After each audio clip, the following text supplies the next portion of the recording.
எவன் மீதும் வருத்தமில்லை, அவன் மீதும் வருத்தமில்லை. விதி என்று நானும் இங்கு என்னை தேற்றினேன். பெத்து போட்ட தாயும் விட்டு போனதுண்டு, பற்றில்லாமல் வாழ கற்றுக்கொண்டதுண்டு. எத்தனையோ பட்சி வந்து தங்கி செல்லுது, அவை ஒன்றுக்கொன்று சொந்தம் என்றா சொல்லிக் கொள்ளுது.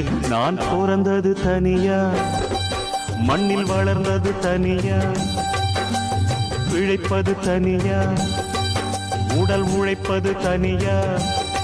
இடையில் வந்தது இப்போது எங்கே? நான் சிரிச்சது தனியா, அழுதது தனியா, உறவுகள் அப்போது எங்கே?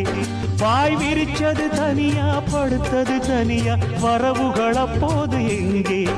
அடி தந்தன தன்னானா